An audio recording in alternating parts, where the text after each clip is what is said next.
Good morning, students. How are you? I hope you all are doing well. Students, in previous class, we discussed till main events of the war. In today's class, we will be discussing the results or consequences of the Great Uprising of 1857. We will be discussing results pertaining to the army and results pertaining to religious, social and economic fields. After discussing this, I will be giving you the exercises which you have to do in your fair copy.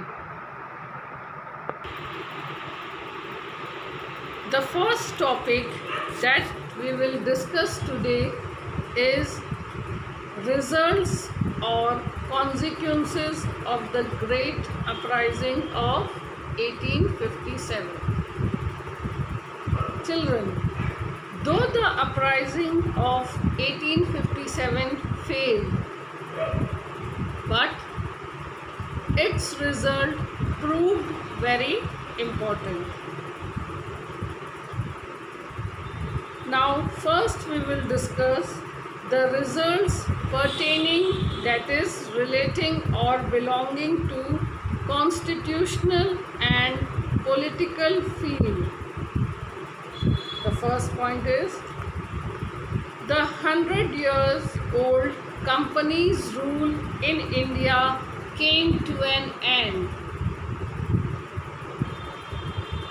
Second point, the government of India passed into the hands of the British Queen and the Parliament, who appointed the Secretary of State for India to look after the administration of India.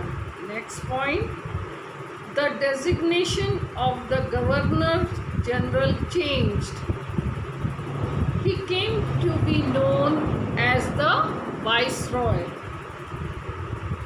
Next, the British accepted all the treaties entered by the Indian rulers to appease the princes to make loyal to them. To win back the confidence of the native princes, there was a change in policy towards the Indian states. Indian princes were assured that their kingdoms would never be annexed. A final goodbye was given to the doctrine of lapse, and Indian rulers were allowed to adopt a son. The next point is the Indians were assured that there would be no interference in their internal matters except in case of misgovernance. The title of Mughal Emperor and Peshwaship was abolished. The English followed the policy of divide and rule. The British encouraged hatred and ill feeling among the Hindus and the Muslims, so that they would never unite again to pose a threat to the British rule in India. There was a rise of nationalism. The sacrifices of the Indian leaders gave birth to the nationalist movement of India. These were the results relating to the constitutional and political field. Now, next we come to the results relating to the army. We will study the results that were related to the army. The company had two categories of European troops.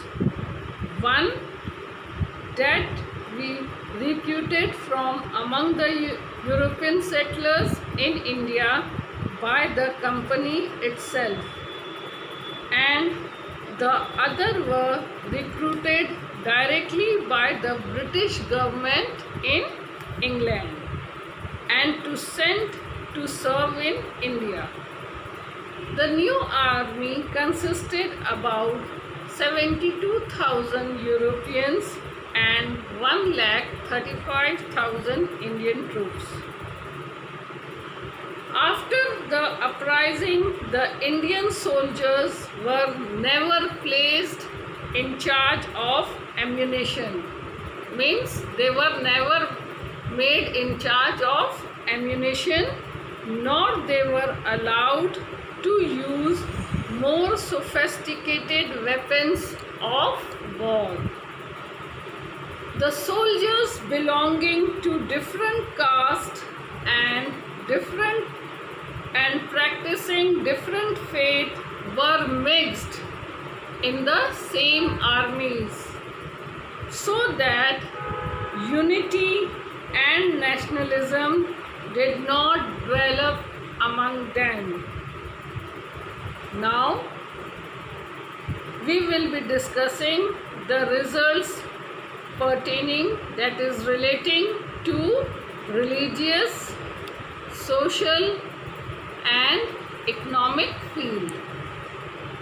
The first point is, in the Queen's Declaration of 1858, it clearly stated that there would be no interference in the religious beliefs and practices of the people, and would enjoy full freedom in this respect. Next, the Indians were promised appointments to the highest offices under the government. The Indians hated the British, while the British suspected the Indians and doubted their loyalty and integrity. Next, the Muslims started to hate and mistrust the Hindus because of the role played by the Sikh and Gorkha soldiers in suppressing the great uprising. The English fanned the Hindu-Muslim mistrust so that the two communities might never come together, and thus the British would stay longer in India. With the introduction of the Crown's rule, the economic exploitation was on the rise.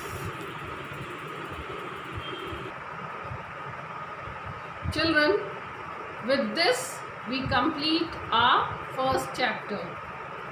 I hope you all have understood all the points very clearly.